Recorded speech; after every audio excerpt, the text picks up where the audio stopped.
Todo el tiempo y hoy estoy. Ahí está, ¿verdad? Sí, está bien. Está bien. Entonces, vamos a ver si Dios nos permite continuar transmitiendo, por lo menos cuando yo vengo, y ustedes lo pueden hacer también. Si está funcionando bien, nada más es de conectarse en Zoom y yo les doy el link en caso de que quieran compartirlo con las demás personas, con los hermanos en formadores. Primero, me da mucho gusto estar acá, mucho gusto por ver la fidelidad de todos. ¿Ah? Hace tiempo no nos vemos.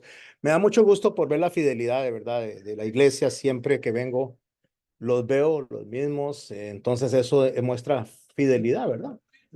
Ah, más bonitos. A ver, yo sé, yo sabía. Por su Pepe Dora sí sabe. Usted solo dijo más bonitos, pero no como Dora, ¿verdad? Dora sí sabe.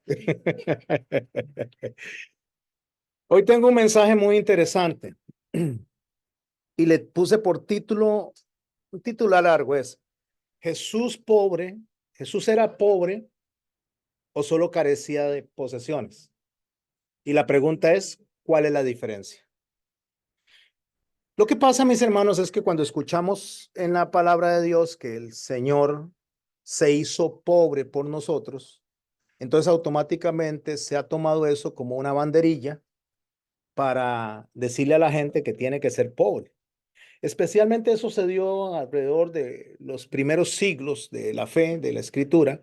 Entonces habían hombres feudales de mucho dinero que se convertían a la fe y le daban a la iglesia de ese entonces todo el dinero. O sea, se hacían pobres porque era lo que se les había dicho, que Jesús era pobre. Que Jesús al ser pobre, que nosotros tenemos que ser pobres. En la actualidad tenemos un mensaje totalmente opuesto. Y el mensaje opuesto es que tenemos que ser ricos, porque el Señor es el dueño de todo. Entonces la pregunta es, ¿qué fue lo que pasó? ¿Dónde está la interpretación de lo que se está enseñando hoy en día? O sea, mientras que se decía que hay que ser pobre para poder entrar en el reino de los cielos, ahora resulta que hay que ser rico. Pero todo tiene que ser basado en lo que el Señor Jesucristo era. ¿Y qué era Jesús? ¿Pobre o rico? ¿Qué era? Porque tenemos que seguir los pasos de él o no. Es lo que se nos manda, seguir los pasos de él.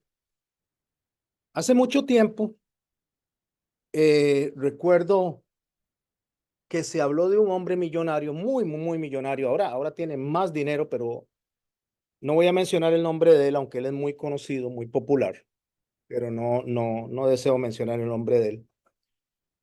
Pero este hombre muy millonario, en una oportunidad, él quedó, y voy a poner comillas, en quiebra. Entonces solo le quedaban 100 millones de dólares. Quedó en quiebra y solo le quedaban 100 millones de dólares. Y la gente dice, pero ¿cómo es eso? Y que él, pues como era un gran matemático y un gran hombre de negocios y todo eso, que con eso poquito que le quedó logró levantarse y hacerse millonario como lo es ahora. Entonces, claro, a usted le dicen eso y dice, es que este hombre quedó en quiebra con 100 millones de dólares. Usted dice, pero ¿cómo es eso? O sea, 100 millones de dólares es un disparate de dinero si lo multiplica a colones. Pero para él sí, para él se había considerado en quiebra, porque tal vez son personas que tienen 3.000, 4.000 millones de dólares, no 100 millones de dólares, 3.000, 4.000 millones de dólares. Hay jeques que tienen tanto dinero que no se puede ni contar. Entonces, para ellos quedar con 10 millones de dólares, 100 millones de dólares es haber quedado en la quiebra. Por lo tanto, la perspectiva de la riqueza está desde la óptica en que se ve.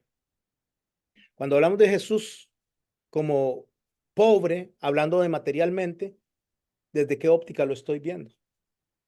Entonces, la óptica de la pobreza va a diferir dependiendo de la persona a la que le preguntemos. ¿Qué es ser pobre para nosotros? Es más, entre nosotros mismos. Va a diferir entre el uno y el otro. ¿Qué es ser pobre? ¿Qué es ser pobre para Isa? ¿Qué es ser pobre para mí? Para Doris. ¿Qué es ser pobre?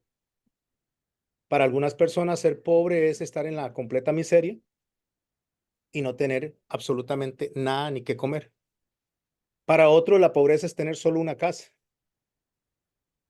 y un carro Para otros la pobreza es solo tener una mansión en la bahía y un yate parqueado al frente. Entonces, cuando yo vengo y tomo eso y me pregunto, ¿era Jesús pobre? ¿Cómo lo contestaría yo? Recordemos que el texto dice, la palabra de Dios dice que el Señor se hizo pobre por nosotros. Entonces yo tengo que apreciarlo de una manera. ¿Por qué? Porque hay un problema y en base a ese problema de interpretación se ha dado que la gente se aprovecha de la iglesia desde el concepto de la percepción de pobre, de lo que es ser pobre. Una vez llegó una señora, y no crea que no voy a orar antes de iniciar, solamente estoy haciendo una introducción larga, pero una vez llegó una señora a la iglesia cuando nos congregábamos en Ciruelas. Llegó, creo que eran dos chiquitos, sí, una chiquita y un chiquito. Después llegaron con unos muchachos más grandes, pero cuando ella inició en este país, cuando llegó a este país, y se acercó a la iglesia, ella se acercó con sus pequeñitos. La chiquita tenía los zapatos rotos, estas tiritas que van en las sandalias rotas, entonces el piecito se le salía por delante, una ropita bastante sencillita. Entonces, claro, automáticamente causó un deseo de ayudar en la congregación. Mi esposa me dijo a mí, ayudémosle a ella, y fue lo que hicimos. Fuimos, y no lo estoy diciendo para tirarme para arriba, no, sino para tratar de traer un centro a lo que estamos aprendiendo hoy. Y resulta que fuimos, compramos alimentos, compramos una serie de cosas, y se le compró ropa a la chiquita y unos zapatos nuevos. A la siguiente semana que nos reunimos, la señora llegó con la chiquita vestida de la misma forma que antes de haberle comprado las cosas y con los zapatitos que utilizaba antes de. Que algunas personas lo han tomado como un modus de vida. Entonces andan de iglesia en iglesia, de iglesia. Cuando se les acaba el recurso aquí, ya los conocen, cogen hacia otro. Se les acaba el recurso aquí, cogen hacia otro y así van pasando de iglesia en iglesia. Ya es un modus operandi. Entonces la pregunta para nosotros sería, ¿y qué hacemos nosotros? ¿Cómo hacemos nosotros para responder al llamado a favorecer al más desventurado, al más pobre? ¿Y qué tenemos que hacer? ¿Cómo lo hacemos? Resulta que en la Biblia están todas las respuestas, pero nosotros dejamos que sean nuestras emociones las que nos den la respuesta. Porque hay muchas personas que están en una situación económica difícil por irresponsabilidad. Unos por vagos, otros por que toman licor, otros por drogadictos. Al final de cuentas, hay un montón de gente que está en situaciones difíciles, no porque tengan una crisis, sino porque viven en una situación de pecado e irresponsabilidad. Y asistir a estas personas es prácticamente alcahuetear esa conducta pecaminosa. Y a veces nosotros tenemos ese problema. Una vez me llamó una persona y me dice, pastor, ¿usted sabía que en la iglesia hay una gente que está, una familia que está en una situación difícil, muy difícil? Yo dije, no sabía yo. O sea, es más, a mí me sentí triste porque, ¿cómo no sé? Después cuando ya le pregunté y me dijo quién era la gente, yo dije, no, eso no es así. Esa es la percepción suya, pero no es la realidad. ¿Por qué? Porque usted se va dando cuenta realmente ya dónde hay una necesidad y dónde no la hay. Porque resulta que si nosotros no logramos reconocer la necesidad real, entonces estaríamos alcahueteando el pecado. Pero si no logramos reconocer que no hay pecado, estaríamos dejando en desventura a una persona que necesita. Vamos a empezar a hablar de Jesús y después voy a cerrar esta charla que inicié alrededor de este tema. ¿Qué hacemos? Y para eso entonces necesitamos usar la herramienta más importante que tenemos, la oración. Y vamos a orar. Padre, en el nombre de Jesús, te damos gracias infinitas por la oportunidad de reunirnos una vez más, Señor, alrededor de tu mesa. Y digo alrededor de tu mesa, Señor, porque es un deleite, Señor, alimentarnos de tu palabra. Gracias, Señor, porque nos ayudas a entender y a poder ir cambiando nuestras conductas. Te rogamos, Padre bueno y santo, en el nombre tuyo, Señor, que el Espíritu Santo sea el que guíe cada una de nuestras decisiones y cada una, Señor, de nuestras acciones como tal. Desde el pensamiento más profundo, Señor, hasta la motivación más profunda.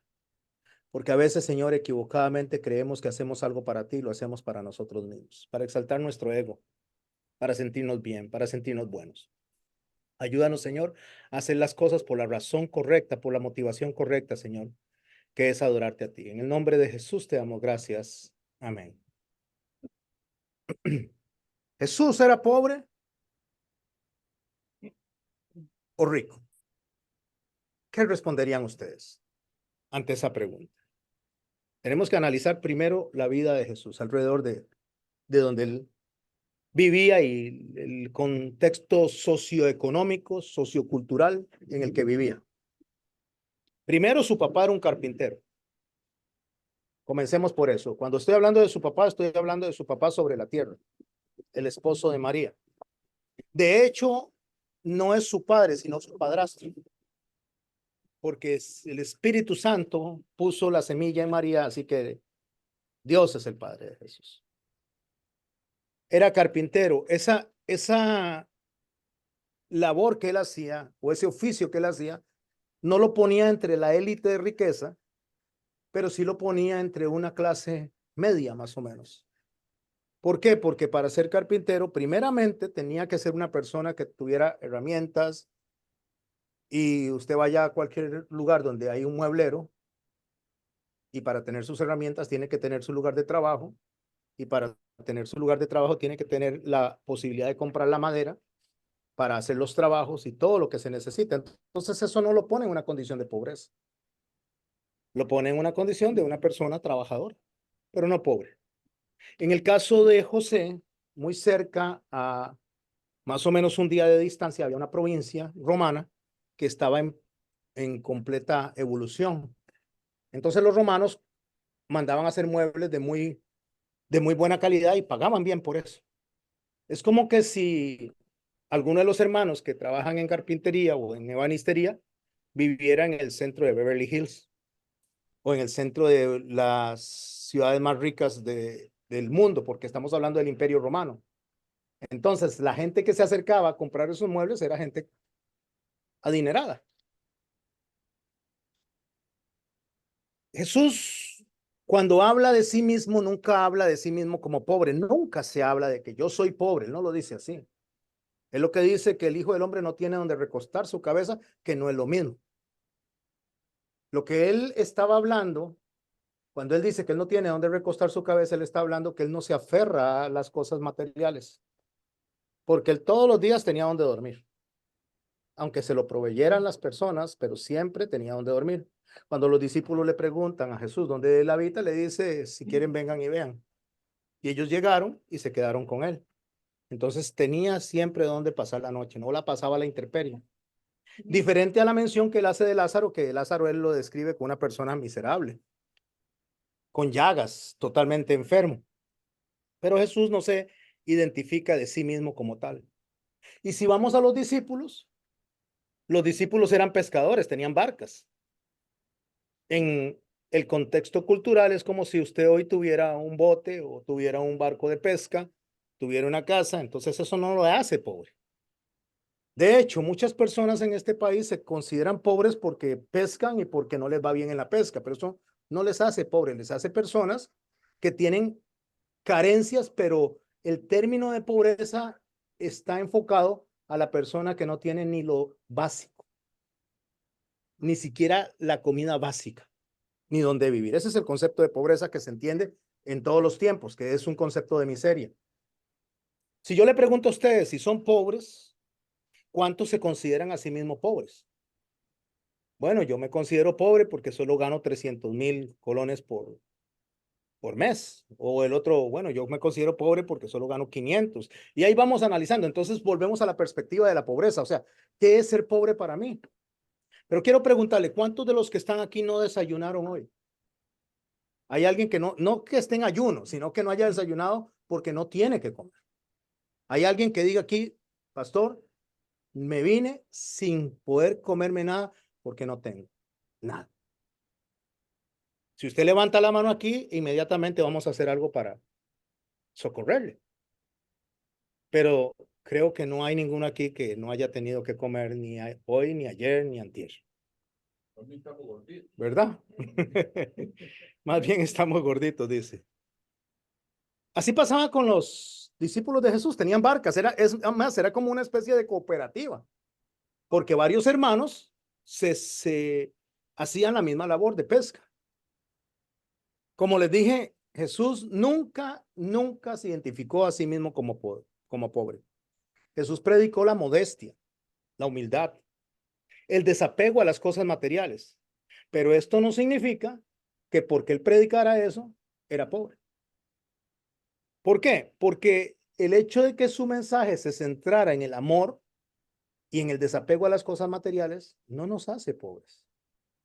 Tenemos personas que nosotros conocemos en la historia como la Madre Teresa de Calcuta, como Gandhi, personas que renunciaron voluntariamente a las cosas materiales para servir a los demás.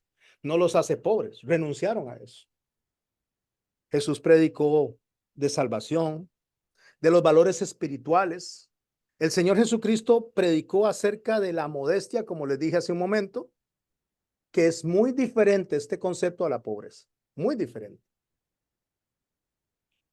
¿Él estaba preocupado por los pobres? Sí, sí estaba preocupado por los pobres, por los marginados.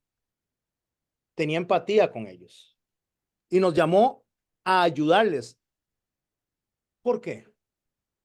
Porque el Señor viene y dice, no tengo dónde recostar la cabeza, y el texto nos dice a nosotros que Él se hizo pobre por nosotros. No olvidemos que Jesús es Dios. No olvidemos que Él es el dueño y Señor de todo. No olvidemos que Él estaba sentado en su trono. Y dice Filipenses en el capítulo 2 que Él no escatimó eso, sino que se hizo hombre para venir a morir en la cruz, un instrumento de maldición, de castigo, y que por esa razón Él fue exaltado hasta lo sumo. ¿Qué más pobre desde el concepto celestial que ser Dios y renunciar a eso para venir a estar acá? Ese es el concepto de pobreza, de que Él se hizo pobre. No de que Él era pobre, sino que Él renunció a eso para enseñarnos a nosotros una misión. Lo que el Señor dice en Mateo capítulo 8, verso 20, cuando habla acerca de donde no tiene donde recostar su cabeza, que la gente lo toma justamente como un símbolo de que tenemos que ser pobres. Él dice, las zorras tienen guaridas, las aves del cielo nidos, pero el Hijo del Hombre no tiene donde recostar su cabeza. Está hablando él al desapego que él tiene a lo material, a lo de este mundo. No lo ata nada a este mundo. Él no está hablando que no tenía que comer, porque más bien le decían que era un comilón y un bebedor. Y no se le dice a una persona comilona porque está pasando hambre. Se le dice a una persona comilona porque le hace bastante al diente, ¿verdad? Es bueno para comer. Yo creo que tenemos algunos hermanos que imitamos, vamos a decir, a Jesús en eso. Y mis hermanos, lo que Jesús enseña es un mensaje de humildad y modestia. Y eso es una actitud, un comportamiento de nosotros. Mientras que la pobreza, repito, implica escasez de los bienes básicos, de lo básico. Eso es pobreza. Necesidades básicas en comida, vivienda, educación, atención médica. ¿Alguien se ha enfermado en el último mes? Levante la mano. ¿Alguien se ha enfermado? No ha estado enfermo. Todos han estado sanitos. Qué bueno. Y cuando han estado enfermos, han podido tener asistencia de alguna manera médica. Han podido accesar a las medicinas. Gloriana ayer. ¿Y pudo ir al médico? Vino el médico. Vino el médico. Ah, eso es un lujo, ¿verdad? Entonces, Gloriana, ¿se considera usted pobre? No, ¿verdad? Tal vez no tengamos lo que otros tienen, pero tenemos mucho más de lo que otros no tienen. Entonces, ¿en qué radica la diferencia de la apreciación de la pobreza? Eso es básicamente radica en la actitud personal. Mi esposa dice que la pobreza está en la mente. Eso es lo que ella dice, porque dice que hay gente que es muy pobre y gozan dentro de su pobreza, poniendo el concepto de pobreza, que es escasez de algo, y viven bien. Yo me acuerdo cuando yo era niño, que nosotros vivíamos en una zona bananera, en una zona, no, bananera no había banano en ese entonces, ahora lo hay, cacahuatera, en el lado de Zigzaola. Y en esos tiempos, creo que la mayoría de ustedes han pasado por eso, las mudadas se compraban una vez al año, el famoso estreno de diciembre y el famoso estreno de enero, 2 mudadas por año, un par de zapatitos por año. Y todos éramos felices. Tal vez comíamos no grandes manjares, pero había arroz, frijoles, huevito, porque teníamos gallinas, o por lo menos mis papás tenían gallinas y mi abuelo, y se sacaba ñampí, malanga, y se hacía algo, se hacían chayotes, se sembraba, se vivía de una manera modesta, y ya expliqué la diferencia entre la modestia y la pobreza. Allá de vez en cuando alguien mataba una vaca y se repartía la carne, no había electricidad, entonces había que comerse la carne o secarla con sal a la orilla de un fogón. La iluminación que teníamos era a través de canfineras y la diversión era ir a pescar a la poza o a las pozas, a los ríos, era ir a pescar, habían buenos guapotes. Esa era nuestra vida. Jugábamos al frente, no había Nintendo, no había nada de eso porque ni electricidad había, y jugábamos al frente fútbol y eso era lo que nos divertía todos los días a los muchachitos del bar. Y si usted le preguntaba a alguno de todos en ese momento si eran pobres, ninguno nos considerábamos pobres, ninguno. Porque no teníamos un comparativo para saber de los ricachones. O sea, teníamos una vida en un pueblo donde nos conocíamos a todos y eso era lo que conocíamos. Decía un cacique, no sé si estoy diciendo correcto el término, pero cuando llegaron a Bribri a invitar a los muchachos a estudiar en las universidades, a los bribríes a estudiar en las universidades de San José, decía el cacique, espero no equivocar el término porque no quiero confundir, pero el jefe de ahí, el jefe, el anciano de ese lugar, que le decían que se iban a llevar a los muchachos a estudiar y que iban a volver, y le dice, no, dice, es que ellos no van a volver, porque cuando ellos conozcan allá, ellos no van a querer venir acá. Y no van a querer venir acá porque van a experimentar la ostentación, la opulencia. Y así es. Por eso la gente usted ve que se quiere ir con el tal sueño americano, que ni es ni tan sueño, es más una pesadilla que otra cosa. Porque ese sueño americano hace mucho tiempo pasó. Ahora la gente básicamente vive casi que pesadillas. El problema consiste que tenemos nosotros principalmente es en la gratitud, porque no nos sentimos agradecidos con lo que tenemos, sino que nosotros queremos más siempre y queremos más. Y no es que esté malo el anhelar. Usted puede anhelar, pero siendo agradecido. El problema es cuando yo anhelo en la ingratitud. Porque la gratitud lo que demuestra es la suficiencia de lo que yo tengo. O sea, yo digo, está bien, esto es lo que tengo. Gracias, Señor, por lo que tengo y vivo con lo que tengo. Y si tengo la oportunidad de obtener un poco más de beneficios sin dejar de lado realmente lo que es el compromiso con Dios, como la gente que deja de congregarse por trabajar y trabajar y trabajar, si logro tener un equilibrio y puedo trabajar, ganar un poquito más, pues bienvenido sea. Y si aparece por ahí de pronto que viene benigno y dice, mira, aquí le traigo $100,000 a cada uno de ustedes para que salgan adelante y se le ocurrió eso, pues bienvenido, benigno. ¿Verdad que sí? Para todo eso. Lo que quiero decir, mis hermanos, es que Dios nos puede bendecir de muchas formas y bienvenido sea. Pero no debemos de afanarnos por eso. pero sí recibirlo con gratitud. Voy a hablar un poquito más de Jesús, pero ya desde la Biblia. Cuando Jesús nació en Lucas capítulo 2, en el verso 1 dice así: aconteció en aquellos días, ya les expliqué cómo funcionaban los días, cómo era la familia de Jesús, cuál era su estatus económico. Por lo menos eran de clase media como mínimo, de ahí para arriba. En aquellos días se promulgó un edicto de parte de Augusto César que todo el mundo fuese empadronado. Este primer censo se hizo siendo Cirenio gobernador de Siria. E iban todos para ser empadronados, cada uno a su ciudad. Y José subió de Galilea a la ciudad de Nazaret, a Judea, a la ciudad de David, que se llama Belén, por cuanto era la casa de la familia de David, para ser empadronado con María, su mujer desposada con él, la cual estaba encinta. Aconteció que estando allí, se cumplieron los días de su alumbramiento, y dio a luz a su hijo primogénito, y lo envolvió en pañales, y lo acostó en un pesebre. Y escuche esta línea, porque no había lugar para ellos en el mesón.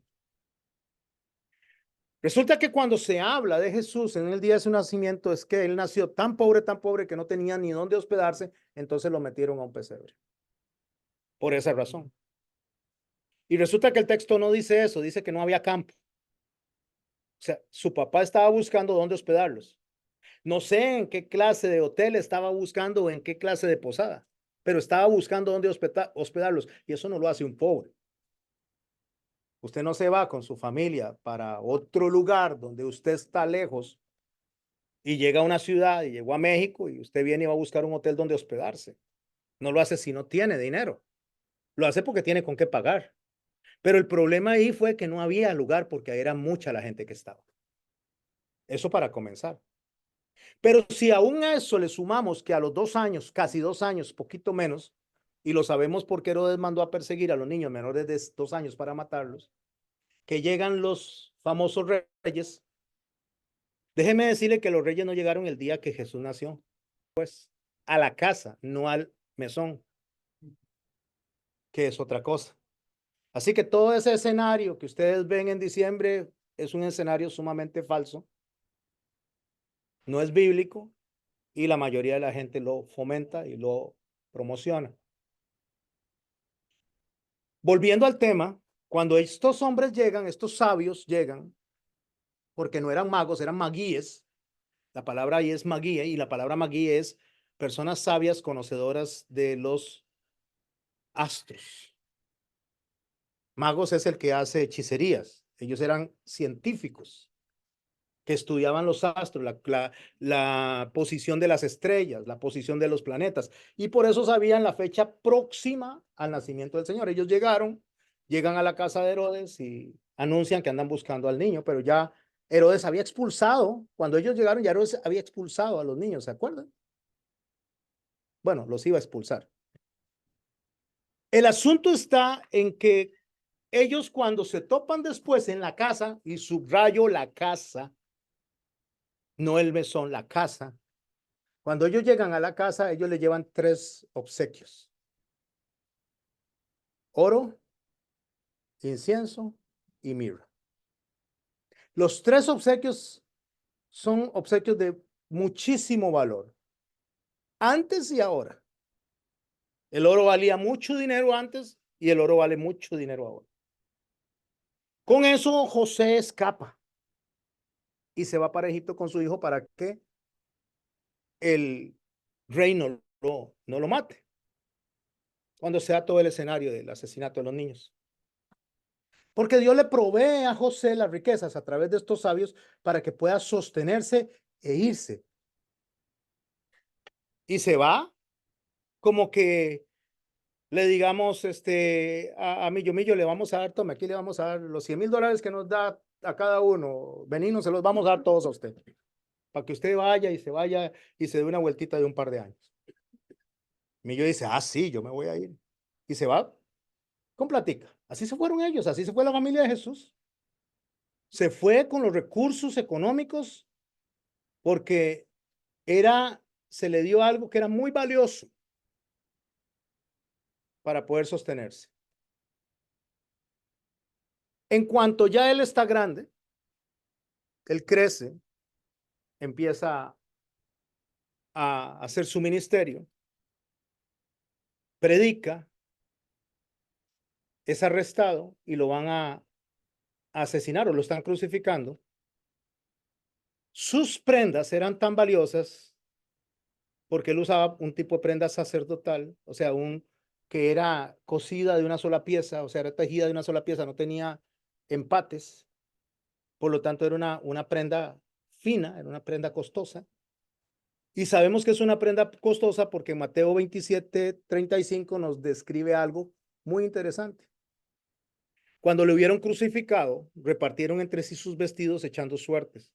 Para que se cumpliese lo dicho por el profeta, partieron entre sí mis vestidos y sobre mi ropa echaron suertes.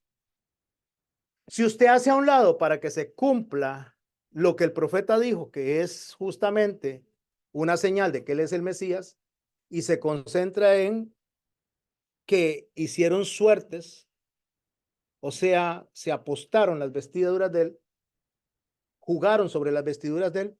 ¿Qué interés tiene un soldado romano de élite? Un soldado romano con vestiduras finas, como son sus uniformes, de tener una vestidura de un judío pobre, miserable, que están asesinando. No, es porque eso valía dinero. Entonces, si están jugando sobre estas suertes, es porque la podían vender y obtener dinero por eso, porque eso es lo que está haciendo estos soldados romanos. Jesús, cuando habla de los pobres, nunca, y subrayen, nunca habla en primera persona. Habla en tercera persona. Bienaventurados los pobres. Hacia allá. No hacia sí. Si bien es cierto que el Señor Jesucristo es un defensor de los pobres y es un defensor de las personas menesterosas, el que defienda a él, a las personas, el que se reúna con personas pobres, no lo hace a él pobre. Él habló con prostitutas, no lo hace a él una persona corrompida en cuanto a la prostitución o fomentador de la prostitución o parte de eso. Se reunió con personas de diferentes clases y no lo hace a él con esas personas como los fariseo, sino que él lo que hizo fue llevar un mensaje hacia estas personas de amor, humildad. Les llevó un estilo de vida.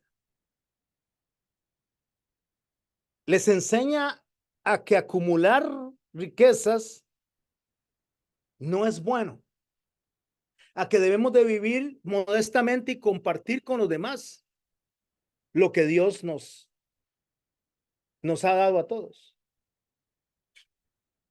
Lo que enseña Jesús es a renunciar a las posesiones. Cuando los judíos hablan de las prácticas de asistencia a los pobres, hay reglas para eso también. No significa que usted al primero que le dice, déme, le tiene que dar. Las tradiciones judías vienen desde los escritos bíblicos de la Torá, y de la Torá Pablo nos instruye a nosotros de cómo debe asistirse a los diferentes grupos sociales. Uno de esos grupos sociales son las viudas. No voy a hablar de todos los grupos sociales, voy a tomar un grupo social para que podamos terminar esta charla hoy mismo. Y Pablo, cuando habla de las viudas, escuche cómo le da instrucciones a Timoteo en 1 Timoteo 5, a partir del verso 1. Y préstele atención, afine su oído para que nadie lo engañe y le diga a usted que usted está obligado a darle a cada persona en las esquinas que le pida dinero. Que usted está obligado a darle a cada persona que le toque la puerta. Que usted está obligado indiscriminadamente a asistir a las personas solo por el hecho que tienen menos que usted. Y no estoy fomentando el abandono a las personas, estoy diciendo que hay un orden para hacer las cosas. Pablo, cuando habla de las viudas, dice en el verso 1, le dice a Timoteo, no reprendas al anciano, le dice, sino exhórtale como a padre, a los más jóvenes como hermanos, a las ancianas como a las madres, a las jovencitas como hermanas con toda pureza. Está hablando de una actitud del corazón. Honra a las viudas y escuche lo que dice, que en verdad lo son. ¿Logra observar lo que Pablo está diciendo? Si hay viudas que son de verdad viudas, ¿qué significa? Que hay viudas que son falsas o personas que se hacen pasar por viudas. En otras palabras, hoy en día podemos analizar que hay personas que son pobres por problemas externos a ellos y hay personas que son pobres por vagos, por sinvergüenzas. Ni todos los ricos son ricos por honestos tampoco. Hay ricos porque se han robado la plata. Entonces, la situación de pobreza y riqueza no depende de lo que tengo, sino de lo que tengo en el corazón. ¿Cómo es mi corazón? Honra a las viudas que en verdad lo son.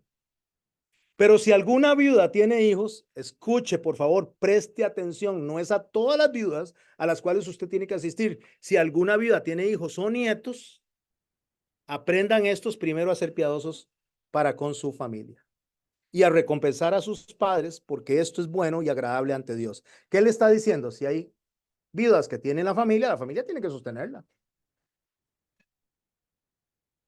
Si usted tiene un problema en su casa, si usted tiene una necesidad en su casa, voy a hablar del pastor Alejandro. Si el pastor Alejandro tiene una necesidad en su casa, ¿quiénes son los primeros que deberían de asistirlo? Sus hijos.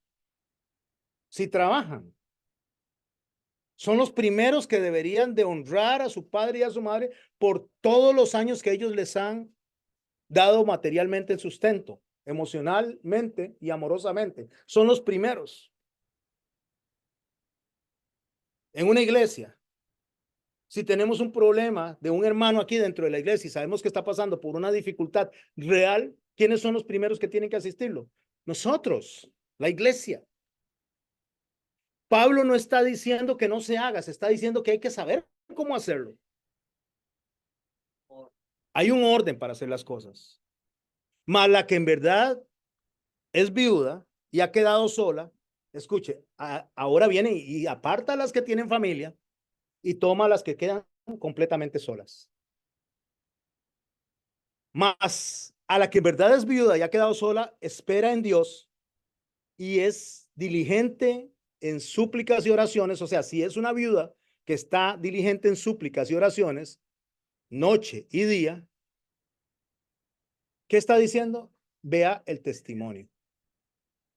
Observe qué hace esa mujer, que si está sola y tiene necesidad, ¿por qué tiene necesidad? Porque si anda en la vida loca, pues no.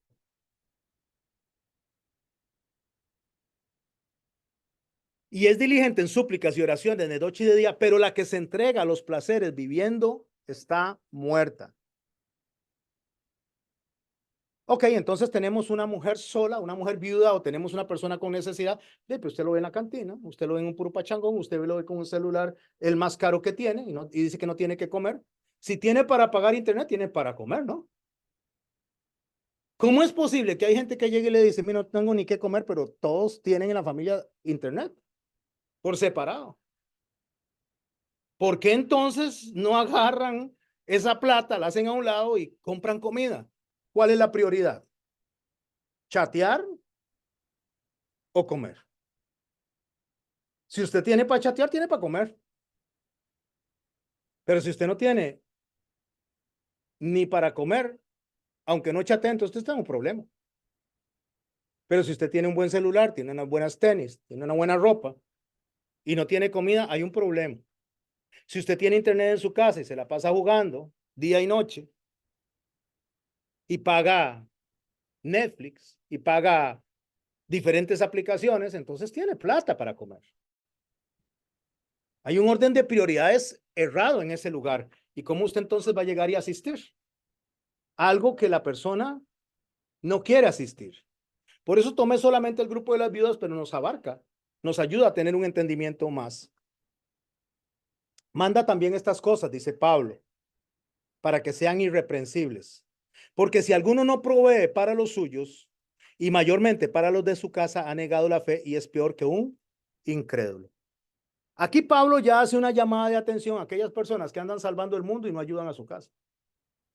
Vuelvo a el ejemplo que puse del hermano y pastor Alejandro y su hermana y su esposa Doris. Bueno, esposa y hermana también en la fe. ¿Qué pasa si los hijos se fueran a asistir a la gente de afuera y a sus padres no los atienden? Cuando la primera misión es atender a sus padres. O al revés.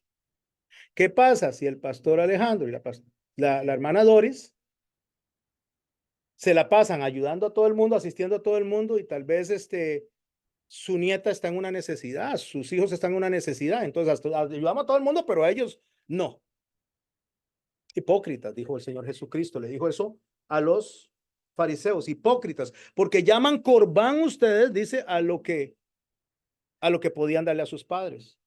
Corbán es algo, una ofrenda que se le daba al templo.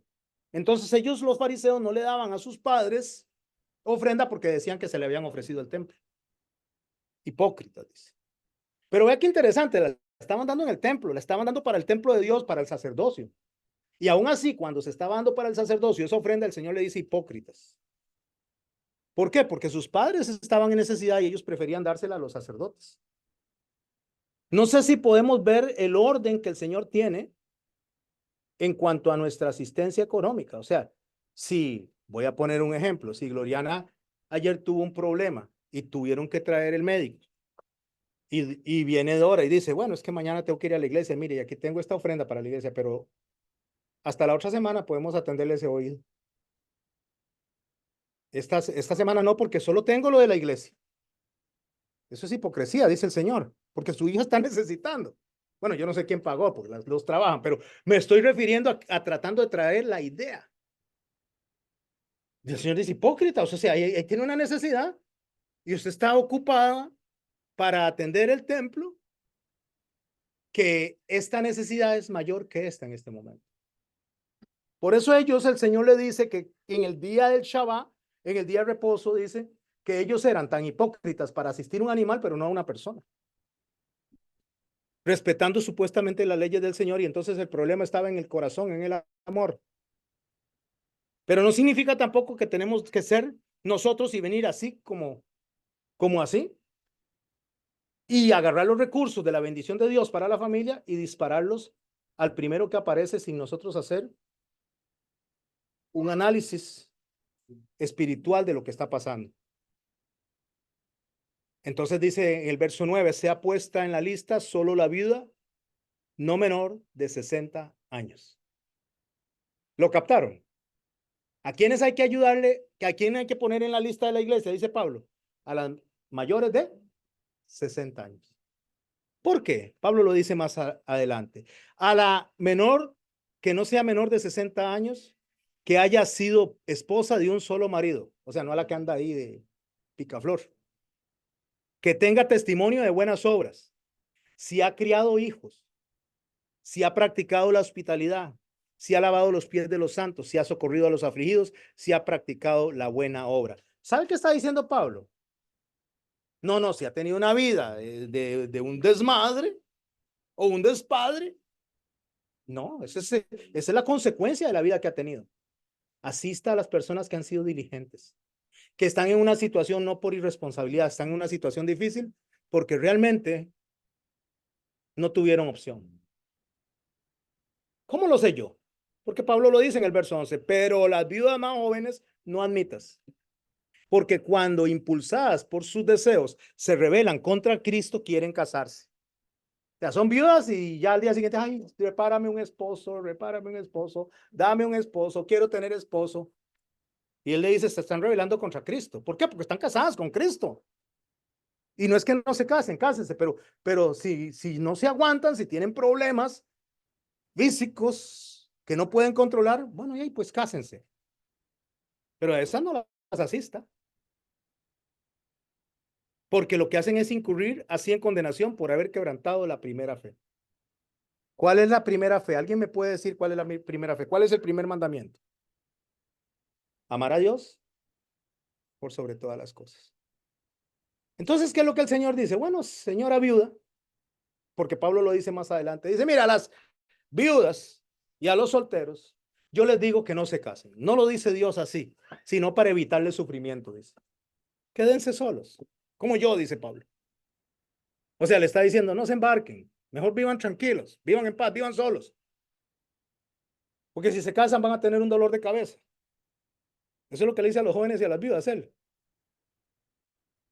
Yo no sé por qué pasó Pablo, pero Pablo lo dijo. Entonces, cuando Pablo dice esto, Pablo llama la atención a estas viudas jóvenes. Entonces, básicamente no hay contradicción con lo que él dice. Él está diciendo, bueno, mejor quédese sola. Y si se quiere casar, pues para que no caiga en pecado, cásese.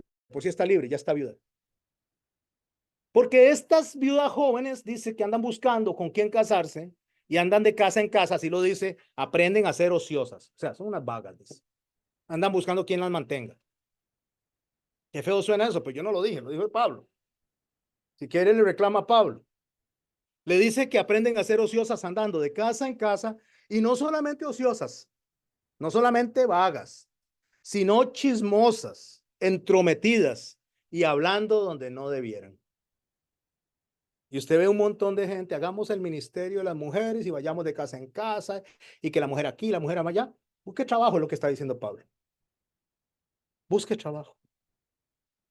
Si usted quiere que una persona reciba el mensaje, tráigalo a la iglesia. Pero usted busque trabajo, dejan de dejar de chismosa, dejan de andar de entrometida. Porque lo que andan haciendo es bla, bla, bla, bla, bla, bla. Claro, yo sé que por lo que estoy diciendo me podrían apedrear cuando voy saliendo. Ustedes no, pero tal vez otras personas sí. Pero si tienen que apedrear a alguien, apedreen a Pablo. Yo solamente estoy presentando la palabra. Si estamos de acuerdo o no con la palabra, eso es asunto de nosotros. Pero Pablo le dice, quiero que las viudas jóvenes se casen y críen hijos, gobiernen su casa, que no den al adversario ninguna ocasión de maledicencia. Ok, está joven. Todavía tiene por ahí unos problemas de control emocional y de control de su cuerpo. Pues cásese. Pero no ande de chismoso. Porque por eso ya algunas se han apartado en pos de Satanás. Oiga, algunas se han apartado en pos de Satanás. Si algún creyente o alguna creyente tiene viuda, que las mantenga. Si algún creyente o una creyente tiene viuda, ¿qué significa? Si en su casa hay una viuda, aunque no tenga hijos, manténganlas ustedes. Y no agrave a la iglesia, a fin de que haya suficiente para las que en verdad son viudas. ¿Qué pasa cuando una persona llega y yo insisto en agarrar a una persona irresponsable, una persona vaga, una persona que no quiere trabajar, una persona que está tal vez metido en drogas o metido en algún vicio, y yo que, ay, que tome, y que tome, y que tome, y que pobrecito, y que pobrecito? ¿Sabe qué estoy haciendo? Estoy peleando contra Dios, porque estoy estorbando a la obra que Dios está haciendo en esta persona. Y hay personas que viven por años y años del deme. Y pasan años y años y viven del extender la mano así, deme. Y así viven. Y cuando usted se lo topa, tenía tal vez 20, 25 años y lo topa de 40, 50 y siguen viviendo del deme. Porque hay gente estorbando. ¿Sabe qué le dijo Gamaliel a los fariseos cuando querían atacar a los apóstoles? Le dijo que en el verso 34 del capítulo 5 de los Hechos, voy a leerlo para no cometer errores. Entonces Gamaliel, un fariseo que era doctor de la ley y a quien todo el mundo respetaba, se levantó ante el concilio y ordenó que sacaran por un momento a los apóstoles. Les dijo, varones israelitas, piensen bien en lo que van a hacer con estos hombres. Hace ya algún tiempo se levantó Teutas, quien se jactaba de ser alguien y logró que se le unieran un grupo de 400 hombres, pero lo mataron. Y todos los que lo seguían fueron dispersados y exterminados. Después, cuando se hizo el censo, se levantó Judas el Galileo y logró que muchos del pueblo lo siguieran, pero también lo mataron. Y todos los que le seguían fueron dispersados.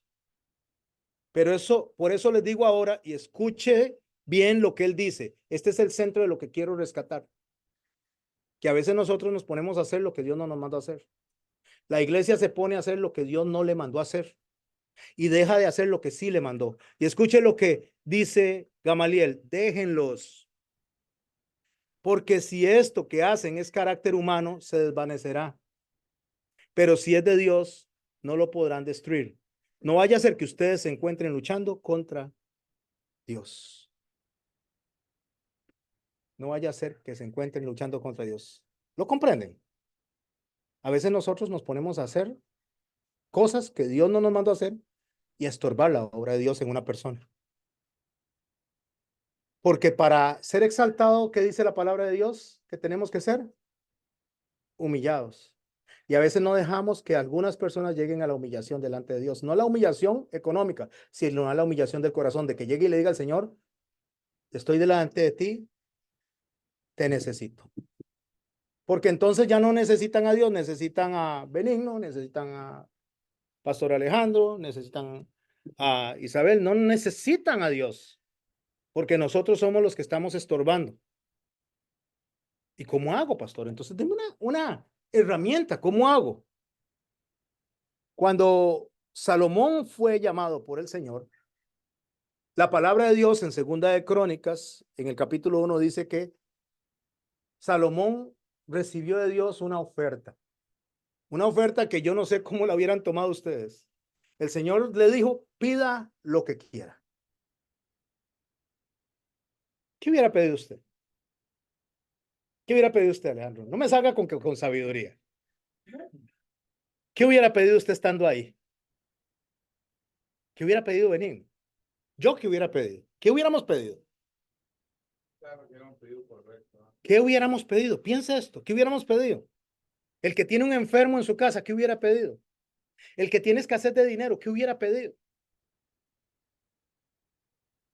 El que tiene un vecino odioso, ¿qué hubiera pedido? El que tiene un esposo que le está jorobando la vida, ¿qué hubiera pedido? ¿Qué hubiéramos pedido? Salomón pidió sabiduría. Y el Señor le dijo, bueno, por cuanto pediste sabiduría y no todo lo demás, le dio todo lo demás, riqueza, poder, un reino completo. Santiago en el capítulo 4, y voy cerrando la charla de hoy, en el verso 3 dice, pedís y no recibís porque pedís mal para gastar en vuestros deleites. ¿Cómo dice? Pedís y pedís mal. Me preguntaba un hermano en el grupo de enseñanza de la semana pasada, me dijo, pero ¿qué significa este verso? Pedís y no recibís porque pedís mal para gastar en vuestros deleites. La respuesta que yo le di fue guiarlo a Santiago mismo, al verso 1 el verso 2 del capítulo 1. Ahí dice lo que hay que pedir. Hermanos míos, tened por sumo gozo cuando os halléis en diversas pruebas, sabiendo que la prueba de vuestra fe produce paciencia. Mas tenga la paciencia su obra completa cuando seáis perfectos y cabales, sin que os falte cosa alguna. Y escuche lo que debemos de pedir. ¿Quiere saber cómo hacer cuando alguien se le acerca? Pastor Alejandro. ¿Quiere saber cómo hacer cuando alguien se le acerca, hermano Millo? ¿Quiere saber, Benigno, qué hacer cuando alguien se le acerca? Odores. Dice el Señor, si alguno de vosotros tiene falta de sabiduría, pídala a Dios. La pidió Salomón y la debemos de pedir nosotros. Pídala a Dios, el cual a todos abundantemente y sin reproche se la dará. ¿A quiénes le va a dar la sabiduría cuando la piden? A los pastores, nada más. A los de la alabanza. A los misioneros. A todos. ¿Quién se siente incluido entre ese todos? A todos. Pídale sabiduría y dígale, Señor, guíame. Dame la sabiduría que necesito para tomar una buena decisión, para administrar lo que me diste, para no desperdiciarlo y para saber dónde tengo que sembrar. Porque sí hay que asistir a unas personas, pero hay que saber dónde y cuándo y a quiénes. Pero pida con fe, no dudando nada. Porque el que duda es semejante a la onda del mar, que es arrastrada por el viento y echada de una parte a otra. No piense que el que tal cosa haga recibirá cosa alguna del Señor, porque el hombre de doble ánimo es inconstante en todos los caminos. Ok, pida sabiduría, pero pídala con fe. Pida sabiduría, pida creyendo que Dios se la va a dar, sin dudar. Pero si usted pide sabiduría, y, Señor, pero es que, Señor, soy tan re bruto, Señor, que yo no sé que yo no puedo tener sabiduría. No, no, no, no. Dios es el Señor y dueño de todo y nos puede dar sabiduría. ¿A quiénes? A todos.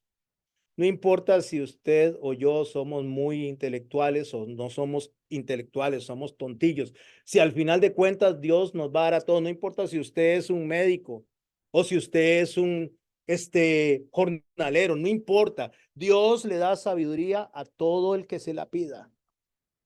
Porque no tiene que ver con las cosas materiales. Tiene que ver con la mente de Cristo, porque la mente de Cristo es la que nos guía y la sabiduría está en la mente de Cristo. ¿Qué dice la mente de Cristo? Y cierro con esto. Capítulo 6 del libro de Mateo. Por tanto os digo, ¿quién está hablando? El que unos llaman que era pobre, Jesús. El que otros dicen que era rico. Entonces vamos a ir a la mente de él. Señor, guíame, instrúyeme, enséñame cómo te tengo que ver y qué tengo que ver de ti. Por tanto os digo, no os afainéis por vuestra vida, qué habéis de comer o qué habéis de vestir, ni por vuestro cuerpo, qué habéis de, perdón, repito. Por tanto os digo, no os afanéis por vuestra vida, qué habéis de comer o qué habéis de beber, ni por vuestro cuerpo, qué habéis de vestir. ¿No es la vida más que el alimento y el cuerpo más que el vestido? Mirad las aves del cielo que no siembran, ni ciegan, ni recogen en graneros, y vuestro Padre Celestial las alimenta.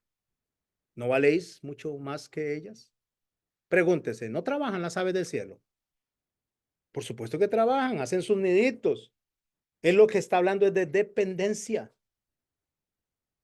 ¿Y quién de vosotros podrá, por mucho que se afane, añadir una estatura a su estatura un codo?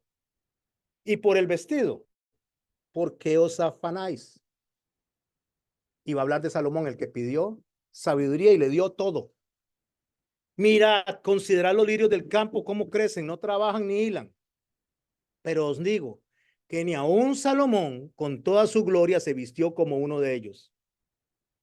Y si la hierba del campo, que hoy es y mañana se echa al horno, Dios la viste así, ¿no hará mucho más por vosotros, hombres de poca fe?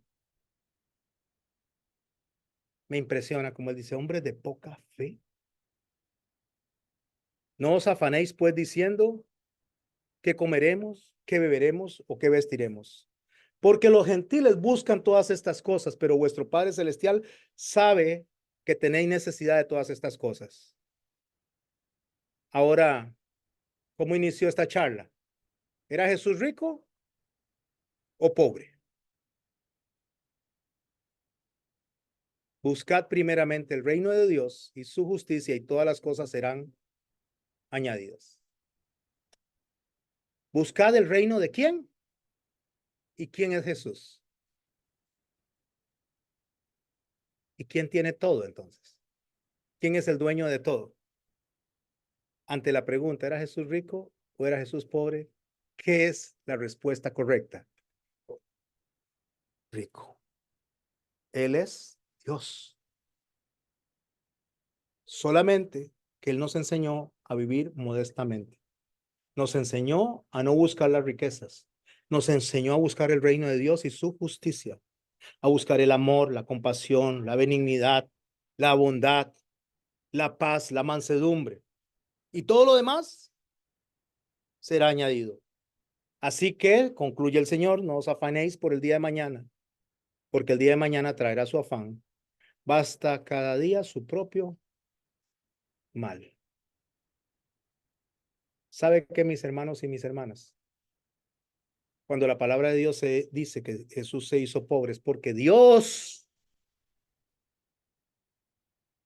en todo su esplendor, sentado en su trono, dijo, voy a ir para restaurar a estas personas y toda la creación. El dueño de todo. El dueño de todo. Por favor, subraye. El dueño de todo. Este hombre rico que quedó con solamente 100 millones de dólares, que entre los ricachones de alta élite decían, pobrecito. No entendían lo que es pobreza. Nosotros no entendemos lo que es pobreza. ¿Sabe qué dice la palabra de Dios? Que los pobres de espíritu heredarán el reino de los cielos. ¿Sabe cuál es la pobreza que el Señor busca?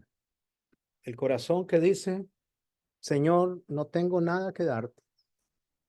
No tengo absolutamente nada. Así tenga el reino atrás. Así tenga príncipes que lo atiendan.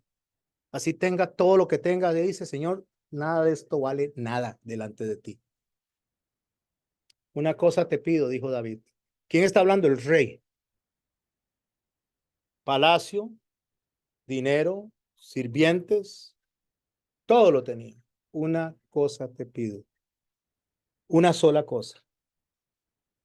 Leen la Biblia. ¿Qué le pidió? A Salomón sabiduría, que no me apartes de tu camino. Una sola cosa. Pues es mejor un día en tus atrios que 1000 fuera de ellos. Oremos, mis hermanos. Padre santo y bueno. Gracias por este hermoso mensaje que nos has traído, Señor. Gracias por ayudarnos a ver dependencia de ti, Señor, en medio de las dificultades. Gracias, Señor, por enseñarnos a verte a ti por encima de todo, Señor.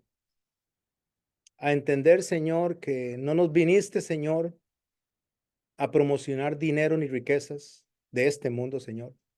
Que nos viniste a enseñar, Señor, sabiduría, amor, compasión, todo lo que te representa a ti, Señor. Porque todo lo demás solo son añadiduras. Incluso la salud, Señor. Incluso la misma vida. Gracias por enseñarnos eso. Y abrazamos las palabras del hermano Pablo cuando termina diciendo, para mí el vivir es Cristo, o sea, tú, Señor, y el morir es ganancia. En el nombre tuyo, Jesucristo. Amén. Amén. Voy a cerrar acá. Gracias, Priscila, que nos acompañó. Los demás no nos pudieron acompañar probablemente porque muy tarde, la próxima vez que venga, los voy a estar conectando y seguramente después del 9, si Dios lo permite, vamos a estar transmitiendo de esta misma manera el mensaje desde el llamado de Cristo para los que se quieran sumar.